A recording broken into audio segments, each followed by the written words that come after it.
मेरे प्रिय भाई बहनों, मित्रों, मेरे साथियों, आप सबको जय मसीह की। मित्रों, आप सब लोग कैसे हैं? कुशल से हैं? अच्छी तरह से हैं?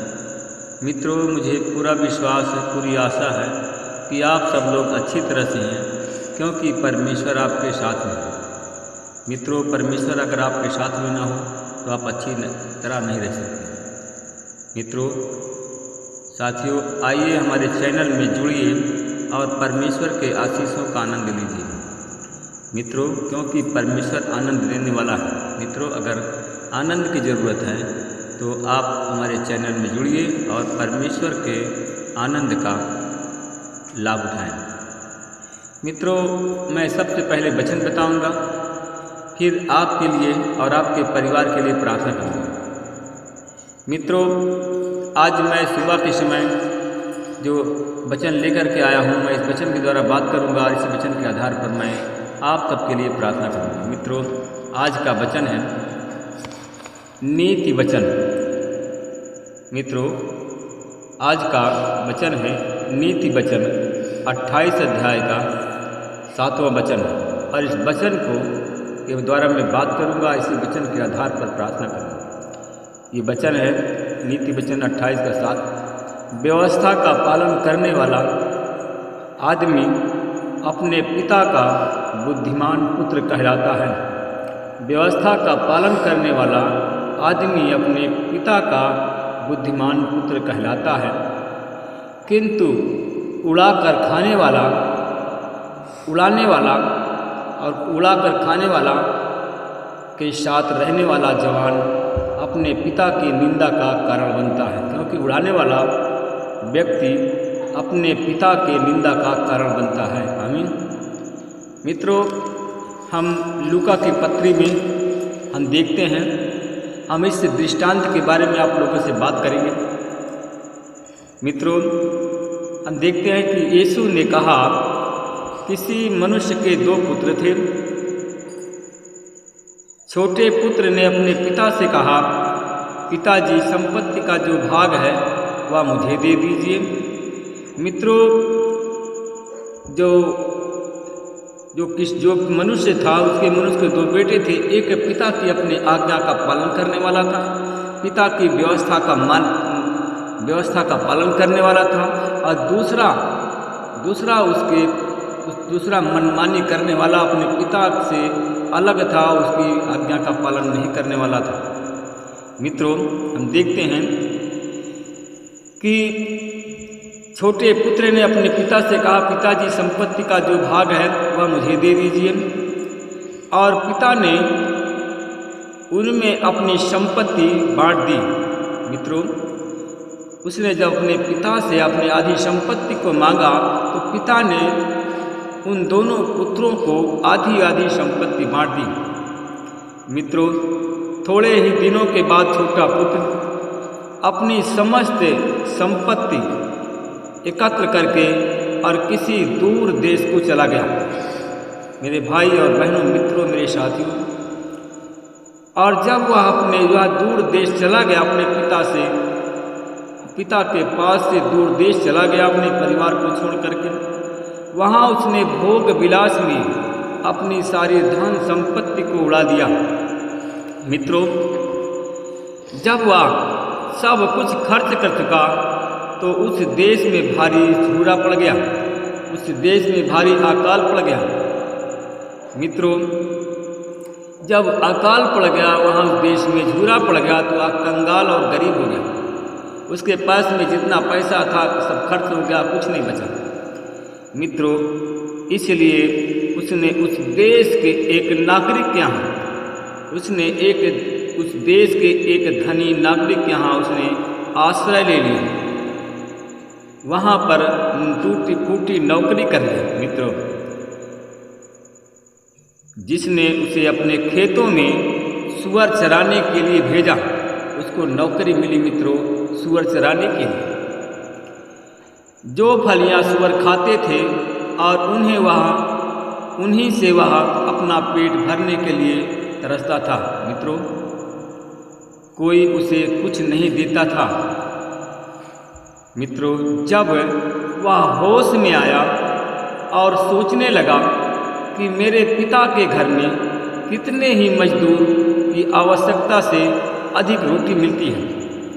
मित्रों, उसने सोचा अपने मन में और कहा कि मैं यहाँ भूखों मर रहा हूँ, मैं उठकर अपने पिता के पास में मैं जाऊँगा और उनसे कहूँगा, पिताजी, मैंने स्वर्ग के विरुद्ध और आपके प्रति पाप किया है, मैं आपका पुत्र कहलाने के योग्य नहीं रहा। मित्रों, उसने कहा, अपने पिता से कहा कि हे पिता, मुझे अपने मजदूरों में से एक जैसा रख लीजिए, अपने घर में मुझे मजदूरों के समान रख लीजिए। मित्रों, तब वह उठकर अपने पिता के घर की ओर चल पड़ा। उसने अपने मन में सोचा और वह अपने पिता के घर की ओर चल पड़ा। वह कुछ ही दूर ही था कि उसके पिता ने उसको देख लिया।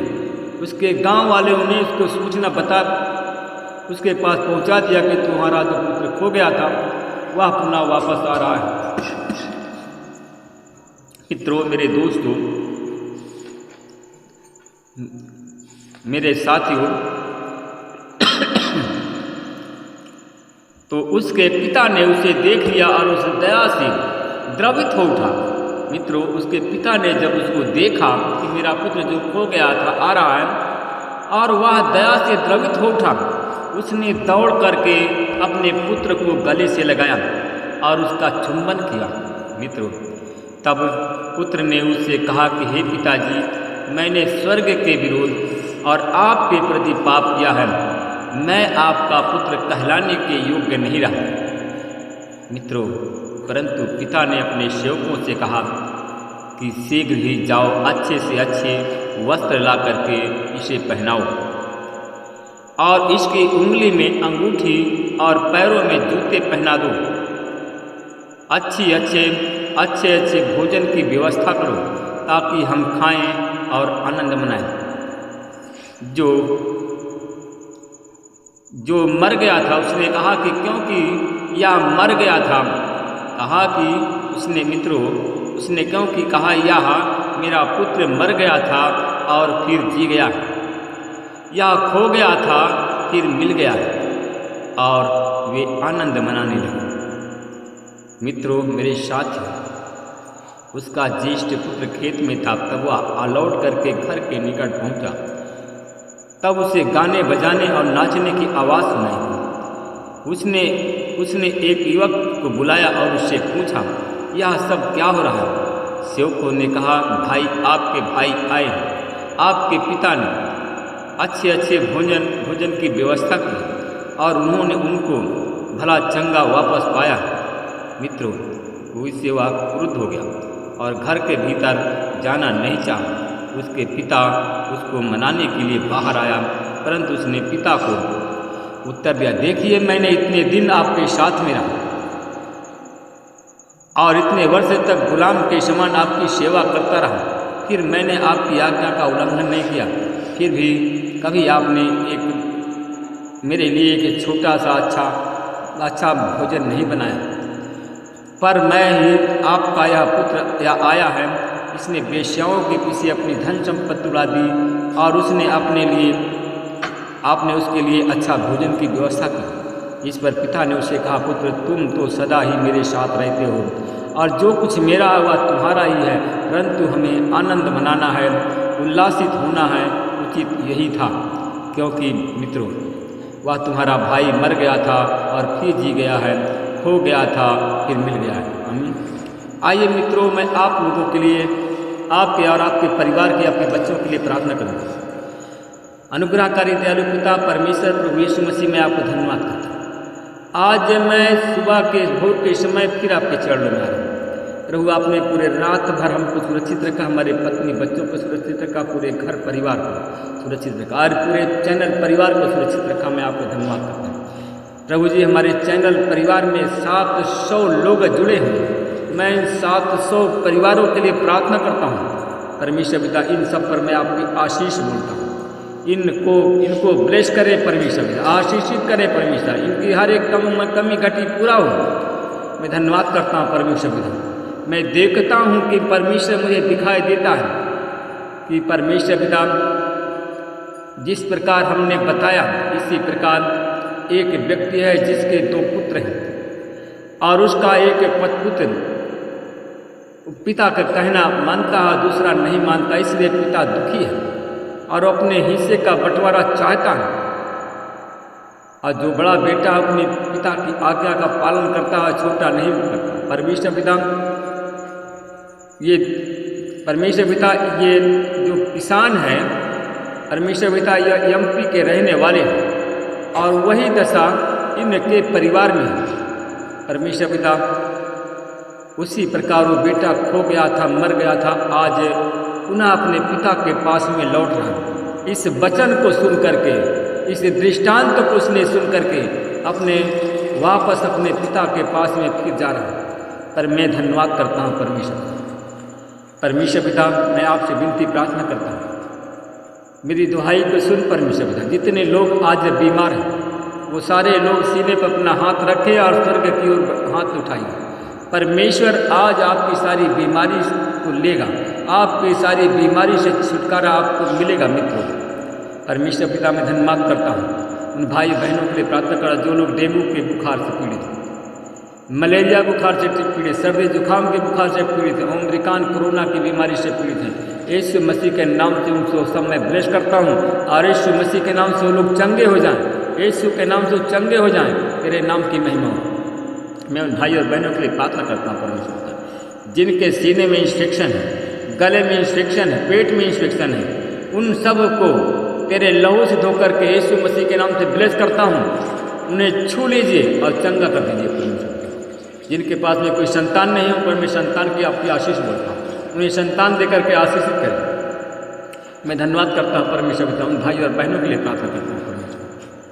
जो लोग कैंसर के रोगी हैं, गांठ कैंसर, ब्लड कैंसर के रोगी हैं, उन पर मैं आपकी आशीष देता हूँ परमेश्वर पिता। मैं धन्यवाद करता हूँ एक बहन जिसके सीने में गांठ कैंसर है और उस गांठ कैंसर का आज ऑपरेशन होने जा रहा है। परमेश्वर पिता उस बहन को आज आप छू करके ब्लेस कर रहे हैं। उस गांठ कैंसर को आप फोड़े में तब्दील कर दिया है। मैं धन्यवाद करता हूँ उस बहन का आज ऑपरेशन हो रहा है और ऑपरेशन में परमेश्वर पिता डॉक्टर नहीं, परमेश्वर पिता उसका ऑपरेशन आप करने जा रहे हैं और वो कैंसर से फोड़े में तब्दील हो गया। मैं धन्यवाद करता हूँ। मैं और प्रार्थना करता हूँ एक बहन के लिए और भाई के लिए। एक और भाई हमारा जो कि दिल्ली के हॉस्पिटल में है, परमेश्वर धर्मशिला हॉस्पिटल में, उसका भी कैंसर का ऑपरेशन होने जा रहा है। परमेश्वर पिता वो भाई भी चैनल में जुड़ गया है और आप परमेश्वर पिता वो भाई चैनल में जुड़ गया। परमेश्वर तो भाई का नाम वृष राशि में आता है। परमेश्वर पिता वो भाई आज इस चैनल परिवार में जुड़ रहा है और उसके कैंसर का रोग आप फोड़े में तब्दील हो गया है परमेश्वर पिता, और उसका भी ऑपरेशन हो रहा है। धन्यवाद करता हूँ परमेश्वर पिता, उसको ब्लेस करता हूँ यीशु के नाम से। जिनके पास में संतान नहीं उनको संतान देकर के आशीषित करता हूँ यीशु के नाम से, ब्लेस करता हूँ। जिनके जो गरीब हैं, बीमार हैं, उन सबको ब्लेस करता हूँ।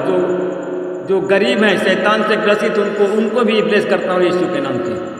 परमेश्वर जितने बीमार हैं, शैतान ग्रसित है, सबको ब्लेस करता हूँ और उनको आशीषित करता हूँ। आपने छू लिया है, चंगाई दीजिए। प्रार्थना को यीशु के नाम में। मेरे प्रियो परमेश्वर अगर आपको चंगा करते हैं तो आप हमारे चैनल को सब्सक्राइब करना ना भूलिएगा। आप लोग हमारे चैनल को सब्सक्राइब करें और वीडियो को शेयर करें, लाइक करें।